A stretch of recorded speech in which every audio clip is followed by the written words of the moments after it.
नमस्कार, आप देख रहे हैं इंडिया टीवी। आपके साथ मैं हूं मीनाक्षी जोशी। नमस्कार, मैं हूं अमित पालित। आज की सबसे बड़ी खबर महाराष्ट्र से। महाराष्ट्र के मुख्यमंत्री एकनाथ शिंदे ने विश्वास मत हासिल कर लिया है। फ्लोर टेस्ट उन्होंने जीत लिया है। और बिल्कुल, और अगर बात की जाए बहुमत की तो 164 उनके हक में मत पड़े हैं, जबकि विपक्ष की ओर से सिर्फ 99 वोट ही आ सके हैं। इस दौरान समाजवादी पार्टी और एआईएम के 3 विधायकों ने वोटिंग नहीं की और समाजवादी पार्टी के अबू आजमी सदन में मौजूद थे, लेकिन इसके बावजूद उन्होंने हेड काउंट में भाग ही नहीं लिया। इसलिए देवेंद्र फडणवीस सरकार में उप मुख्यमंत्री ने अभिनंदन किया उन तमाम लोगों का जो उपस्थित नहीं रहे या जो उपस्थित होने के बावजूद इस हेड काउंट में शामिल नहीं हुए। और अगर आंकड़ों को आप देखें तो साफ हो जाता है कि जो एकनाथ गुट और साथ ही बीजेपी ने दावा किया था उसको उन्होंने हासिल किया। 164 वोट का ही दावा था लगभग, उन्होंने उसको हासिल कर लिया है। लेकिन जो विपक्ष की ओर से जो अनुमान था कि उन्हें वोट जो मिलेंगे जो 100 का आंकड़े को क्रॉस करेगा,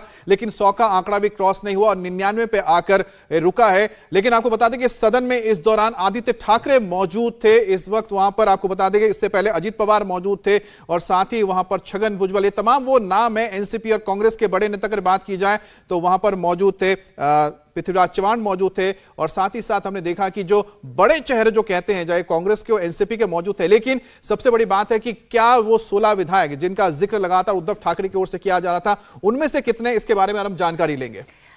सचिन चौधरी इस वक्त लाइव हमारे साथ जुड़ गए, हम सीधा उनका रुख करते हैं। ये तो पहले से ही तय था सचिन की कोई बहुत ज्यादा मुश्किल एकनाथ शिंदे के लिए आने वाली नहीं है, लेकिन हैरानी तब ज्यादा हुई कि जिनकी सदन में मौजूदगी थी, जो लगातार बीजेपी का विरोध करते आ रहे हैं, उन्होंने इस हेड काउंट में भाग ही नहीं लिया।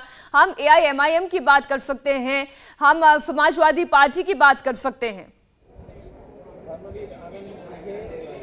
बिल्कुल सही कहा मीनाक्षी आपने कि आज की जो फ्लोर टेस्ट थी, बहुमत साबित करने की जो परीक्षा थी एकनाथ शिंदे के लिए, वो महज एक औपचारिकता थी और इसीलिए कल से ही एमयूए ने हथियार डाल दिए थे। उनके कल भी 11 सदस्य उपस्थित नहीं थे और आज सबसे ताजुब की बात यह कि इतनी बड़ी फ्लोर टेस्ट होने वाली थी और अशोक चौहान जो अनुभवी कांग्रेस के नेता है, मुख्यमंत्री रह चुके हैं, विजय वडेट्टीवार पिछले सरकार में मंत्री थे, कैबिनेट मंत्री थे, अन्ना बनसोड़े, उसके अलावा संग्राम जगताप, ऐसे सारे कई सारे जो विधायक है और बड़े नेता है वो सदन में पहुंचे ही नहीं। जब बेल होती है, सदन की कार्रवाई शुरू होने से पहले 10 मिनट तक बेल बजती है, लेकिन वो सदन में पहुंच नहीं पाए, दरवाजे बंद हो गए और वो बाहर ही रह गए। इसलिए जो आंकड़ा है ये 100 के पार भी नहीं गया। अबू आजमी ने कल ही कह दिया था कि सरकार एमयूए के कॉमन मिनिमम प्रोग्राम जो है उस आधार पर बनी थी, लेकिन सरकार ने कई ऐसे फैसले लिए, औरंगाबाद, उस्मानाबाद का नाम बदल दिया, इसलिए अब हम उनके साथ में नहीं रहेंगे। तो एमएनएस समाजवादी पार्टी जो है वो कहीं ना कहीं सरकार से जो एमयूए जो है उससे नाता तोड़ती हुई दिखाई दे रही है। अच्छा, लेकिन इसके अलावा एमआईएम जो है वो अब तक मदद करती आ रही थी, अपरोक्ष रूप से राज्यसभा विधान परिषद चुनाव में वो भी। अच्छा सचिन, अब आपको रोकना चाह रहे हैं। इंडिया टीवी हर वक्त हर जगह डाउनलोड करने के लिए सर्च करें इंडिया टीवी न्यूज